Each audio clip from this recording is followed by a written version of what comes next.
இது என்னங்க ஐயா மூலிகை? இந்த விழுதி இலைன்னு சொல்லுவாங்க. விழுதி சொல்லுங்க ஐயா. இது வந்து பார்த்தீங்கன்னா தான் அதனுடைய பூ பாருங்க. ஆமாய்யா. நுரையீரலை பலப்படுத்தக்கூடிய ஒரு மூலிகை. இது எப்படியா நுரையீரலை பலப்படுத்தும்? எப்படின்னா செய்யுங்க? இது என்ன பண்ணணும், இந்த மாதிரி எடுத்துக்கணும். சாதாரண முருங்கைக்கீரை மாதிரி அப்படியே பொரியல் பண்ணி சாப்பிட்லாம், இல்லை பச்சையாகவும் மென்று சாப்பிட்லாம். சாப்பிடும்போது இது நல்லா ஒரு பிடி எடுத்து சாப்பிட்டுட்டு முழுங்கிடணும். ஒரு பிடி எடுத்து தாடையில் அடைக்கின்னு எவ்வளோ தூரம் ஓடினாலும் மூச்சு வாங்காது. ஃபஸ்ட்டு தரம் கொஞ்சம் சும்மா ஓடி பாருங்கள், அப்புறம் இது சாப்பிட்டு ஓடி பாருங்கள், மூச்சு வாங்காத நல்ல தூரம் ஓடலாம்.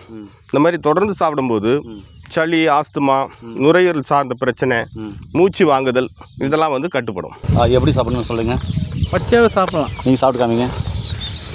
நீங்கள் தான் சாப்பிட்றதுல மன்னனாச்சு.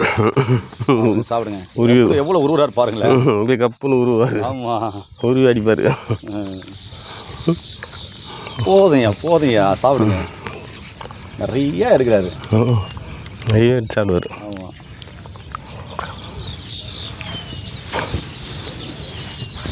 ஆமாம். இது என்ன டேஸ்ட்டாக இருக்குன்னு சாப்பிட்டு சொல்கிறீங்களா? என்ன டேஸ்ட் இருக்குது? சிறு கசுப்பு. இது ஒரு நாளைக்கு ஒரு நாளைக்கு ஒரு முறையா இல்லை இல்லை சாயந்தரம்? சாயந்தரம். எவ்வளோ நாள் சாப்பிடலாம்? ஒரு 10 நாள் சாப்பிடலாம். சாப்பிட்டாக்க இந்த நுரையீரல் சம்பந்தமான பிரச்சனை சரியாகும். மூச்சு திணறல் அதெல்லாம் சரியாயிடும். நுரையீரலில் இருக்கிற சளியெல்லாம் எடுத்துரும் சுத்தமாக. சூப்பருங்க ஐயா.